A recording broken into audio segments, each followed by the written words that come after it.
السلام عليكم، ازيكم عاملين ايه؟ يا رب تكونوا بخير.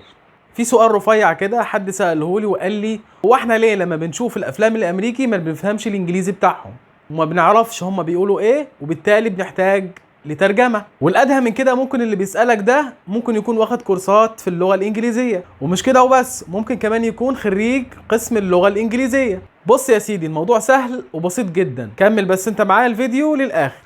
الموضوع ده كله مرتبط بحاجة اسمها linking words. linking words ودي حاجة موجودة في السبوكن انجلش، معناها ربط الكلمات ببعض علشان يبقى الكلام سهل وسلس، علشان ما يظهرش عليهم انهم بيتكلموا زي الروبوت.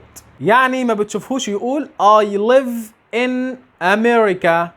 I live in America، بيقولها على طول كده I live in America. I live in America. علشان كده احنا ما بنفهمش الكلام بتاعهم. المهم، اللينكن ووردز ده بينقسم لثلاث اقسام. اول حاجة الكونسونانت تو فاول. الكونسونانت تو فاول اللي هو ربط الساكن بمتحرك. في الحالة دي هيبقى معانا كلمتين، الكلمة الأولى بتنتهي بحرف ساكن والكلمة التانية بتبتدي بحرف متحرك. consonant to vowel. في الحالة دي هنعمل ايه؟ هناخد آخر حرف في الكلمة الأولى ونضيفه تلقائيا للكلمة اللي بعدها. مثال زي مثلا كلمة turn off بتتنطق كده turn off. اخدنا حرف ال N بتاع turn وضفناها لكلمة off، وبكده يبقى عملنا الربط بشكل صحيح. مثال تاني stop it بتتنطق كده stop it. مثال تالت I need it، حاول تنطقها كده، اعمل لها linking words، اعمل الربط كده I need it تبقى I need it. مثال رابع I read a book. هنقراها ازاي؟ جرب كده.